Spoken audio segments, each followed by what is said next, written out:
नमस्कार।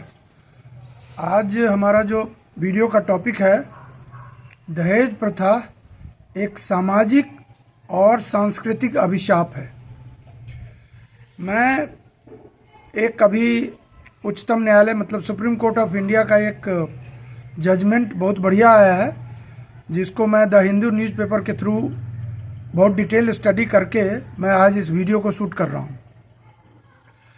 इसमें एक केस बना था, काफ़ी सालों से चल रहा था, जिसमें एक 20 साल की विवाहिता औरत जिसका नाम नसरीन था और वह उत्तर प्रदेश की रहने वाली थी, जिसे उसके ससुराल वाले लोग दहेज के लिए लगातार प्रताड़ित कर रहे थे।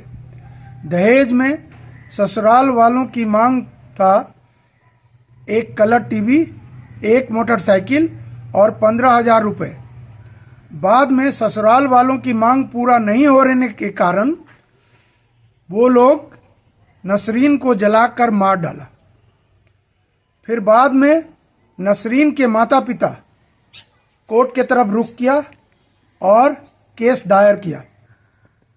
ट्रायल कोर्ट ने नसरीन के पति और उसके सासू माँ को कन्विक्ट कर दिया, जिसमें भारतीय संविधान संहिता आईपीसी धारा के अंतर्गत सेक्शन 304 डाउरी डेथ के कारण मृत्यु, 498 क्रुएल्टी और डाउरी प्रोहिबिशन एक्ट दहेज उल्लंघन एक्ट के तहत उनकी सासू माँ को और उसके हस्बैंड को कन्विक्ट कर दिया गया। बाद में फिर जो उनके परिवार वाले थे, फिर ट्रायल कोर्ट के अगेंस्ट में वो माननीय इलाहाबाद कोर्ट में उन्होंने दायर किया।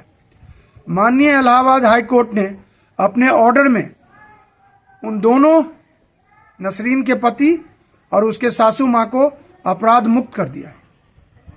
फिर बाद में माननीय सुप्रीम कोर्ट ने के 2 जजों ने के बेंच, जिसमें माननीय संजय करोल और माननीय एन कोस्तिवार सिंह साहब ने सज़ा सुनाया था, जिसमें फिर उसके हस्बैंड को, नसरीन के हस्बैंड को लाइफ सेंटेंस की सज़ा सुनाई। लाइफ सेंटेंस की सज़ा सुनाने के बाद यह केस यूपी सरकार और अजमल बेग और कुछ अन्य लोगों के बीच में था और यह 15 दिसंबर 2025 को माननीय उच्चतम न्यायालय ने सज़ा सुनाया था। इस केस के पीछे हम जानना चाहते हैं, भारत में डाउरी प्रोहिबिशन एक्ट 1961 क्या कहता है, इसके बारे में हम थोड़ा जानना पसंद करेंगे। दहेज लेना और देना एक सामाजिक अपराध है, लेकिन माननीय उच्चतम न्यायालय ने टिप्पणी किया है कि दहेज प्रथा गिफ्ट और सामाजिक एक्सपेक्टेशन का चोंगा पहने हुए है। सुप्रीम कोर्ट के जस्टिस करोल ने फिर कहा कि औरत एक आर्थिक निष्कर्षण यानी कि फाइनेंशियल एक्सट्रैक्शन का एक सोर्स है, जो कि गलत है और समाज को इस पर संज्ञान लेना चाहिए।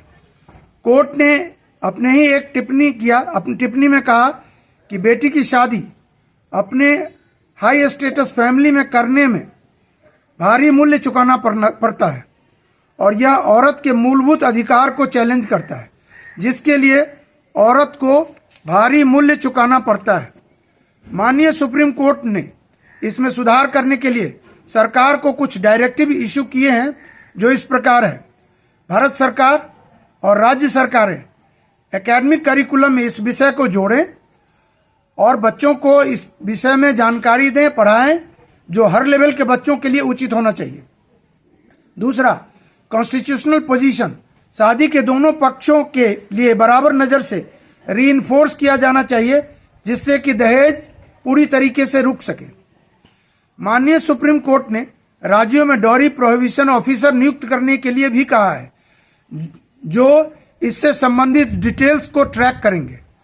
कोर्ट ने डाउरी से संबंधित पुलिस ऑफिसर को समय समय पर उचित ट्रेनिंग और सामाजिक पटल पर सेंसिटाइज करने के लिए भी जोर दिया है और कोर्ट ने यह भी कहा है कि समय समय पर इसकी जानकारी जो डॉरी प्रोहिबिशन ऑफिसर जो नियुक्त किए जाएंगे वो समय समय पर इसको ट्रैक करते रहें और इस पर जानकारी लेते रहें। आज के लिए मैं इतना ही रखना चाह रहा था और ये बहुत सुंदर टॉपिक है। मैं ये अपने चैनल के माध्यम से समाज के सभी वर्गों के लोगों को मैं एक आग्रह करना चाह रहा हूँ, निवेदन करना चाह रहा हूँ कि डॉरी प्रथा को किसी तरीके से खत्म करने की कोशिश करें और इस पर आगे बढ़ के इन चीज़ों को रोक सकें, जल्दी से जल्द इस पर कार्रवाई किया जाए। बहुत बहुत धन्यवाद। नमस्कार।